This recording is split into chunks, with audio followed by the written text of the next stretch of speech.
Hey, English learners! Welcome back. Today, we're going to dive into some super cool discussion, all inspired by this dramatic image of a hurricane. And trust me, we're going to make it super fun and easy to learn. Ready, Ricky? Oh yeah, totally ready, Raizel. And hey, if you're listening right now, make sure to grab a comfortable spot, maybe a cup of tea, and let's get into it. Basic questions.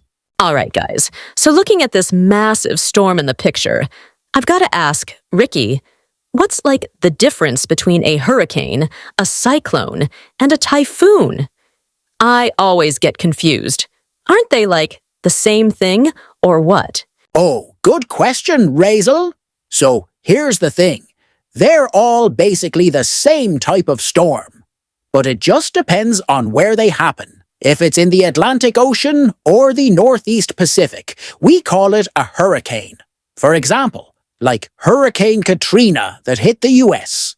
Now, if this same storm is in the South Pacific or the Indian Ocean, it's called a cyclone. So, imagine one of those storms hitting places like India or Australia. And finally, if it happens in the Northwest Pacific, like around Japan or the Philippines, it's a typhoon.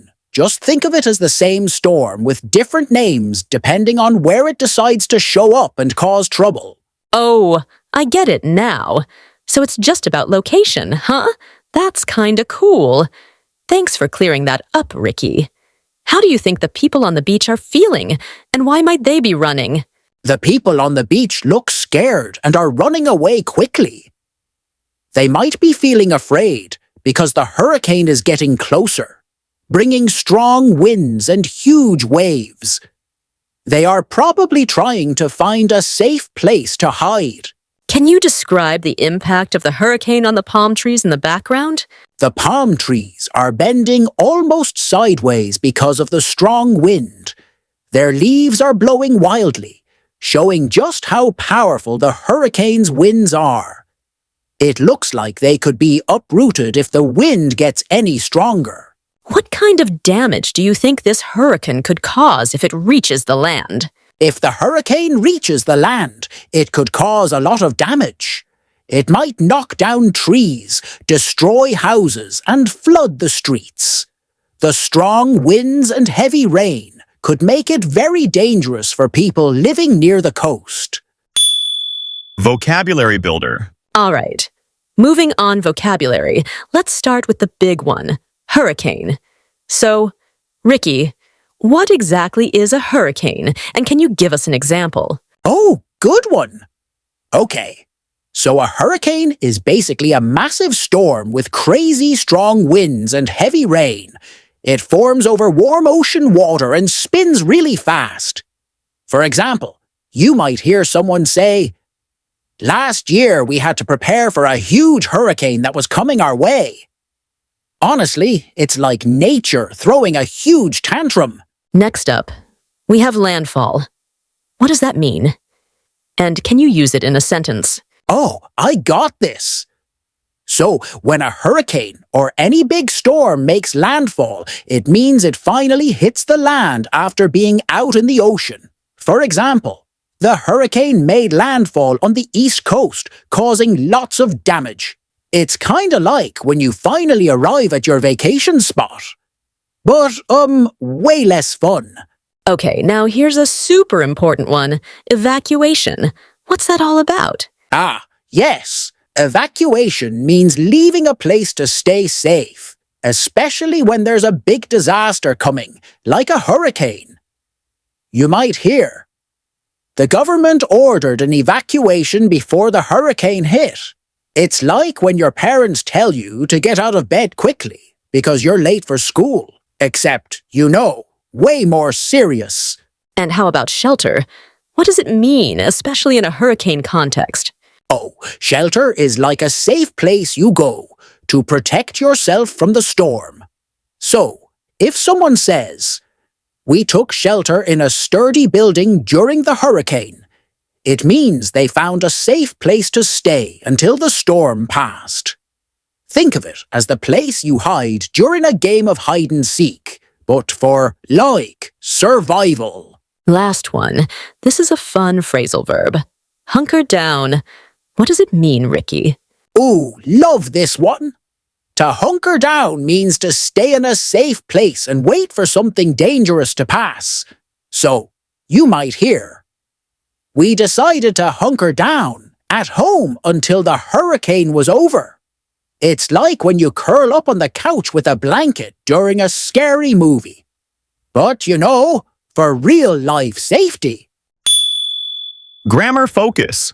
All right, English learners, hope you're still with us. We've covered some awesome hurricane vocabulary, and now let's switch things up a bit. Ricky, are you ready for a grammar twist? Oh yeah, totally ready, Raizel. Hit me with those grammar questions. Okay, first up, let's talk about present continuous tense.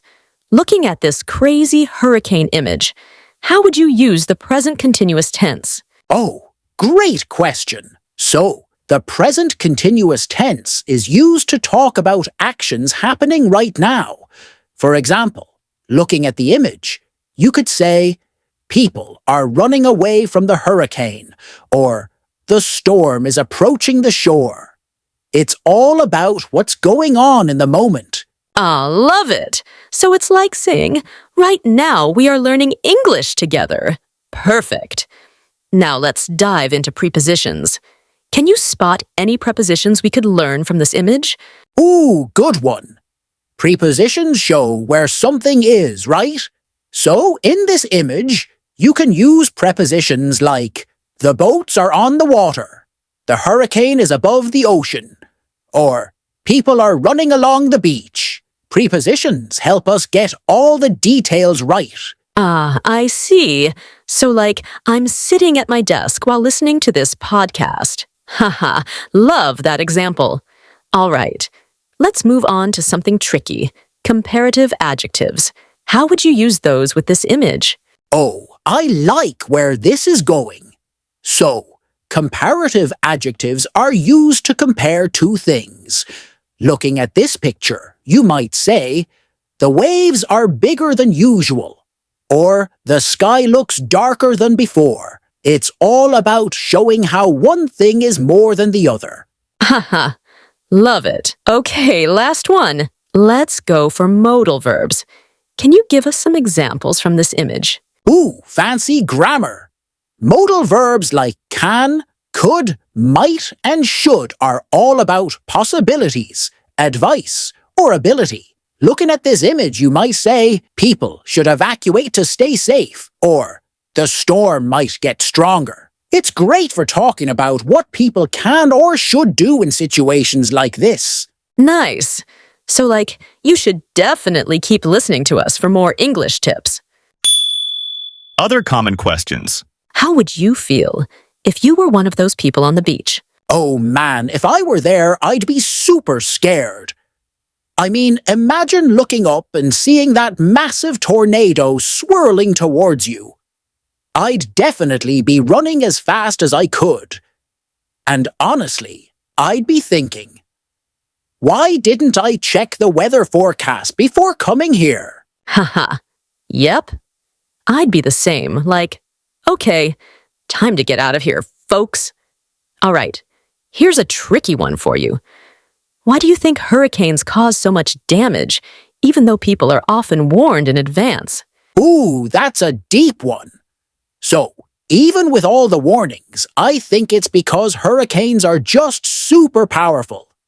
They can bring huge waves, heavy rain, and crazy strong winds that can knock down buildings and flood entire towns. And sometimes people just don't take the warnings seriously, or they might not have enough time to prepare. It's like nature reminding us that we're not as in control as we think. Wow, well said. It's true. We can prepare, but sometimes nature has its own plans. What do you think will happen to the people if they don't find shelter soon? Let's see. If they don't find shelter, they will probably get caught in the storm, which is super dangerous. They might get hit by flying debris, or they could get swept away by strong waves. So, Yeah, finding a safe spot will be their top priority for sure. All right, English learners, let's spice things up a bit, shall we? I've got a devil's advocate question for you, Ricky. Ready to think outside the box? Oh, bring it on, Raizel. I'm ready for a challenge. Devil's advocate. Okay, here it is. Some people say we should just leave nature to do its thing and not spend so much money and resources on hurricane warnings, evacuations, and shelters. They believe it's just part of the natural cycle. What do you think about that? Whoa, that's a tough one. All right, playing devil's advocate, I can see where they're coming from. Hurricanes are definitely part of nature's way of balancing things out. But if we just let nature do its thing without trying to protect ourselves, we'd be putting so many lives at risk. I mean, it's not just about property damage. It's about saving people's lives, right? Imagine if we had no warnings or plans in place. Cities near the coast could be totally wiped out, and thousands of people could be injured or even lose their lives. So yeah, even though it costs a lot, I'd say investing in safety is totally worth it. You know, it's better to be safe than sorry, especially when it comes to something as powerful as a hurricane. Well argued, Ricky. I guess it's a tricky balance between respecting nature and protecting human lives. What do you all think, listeners? Let us know in the comments. All right, guys, I think that's all we've got for today. Honestly, who knew a single picture of a hurricane could teach us so much, right? I mean, we covered vocab, grammar, and even some deep, thought-provoking questions. Yeah, seriously. And remember, learning English is kind of like facing a storm. It can be tough at first, but if you keep going, you'll come out stronger on the other side. Just keep practicing, stay curious, and have fun with it. So, don't forget to subscribe to our channel, hit that bell icon, and share this episode with your friends. Until next time, keep learning and stay awesome.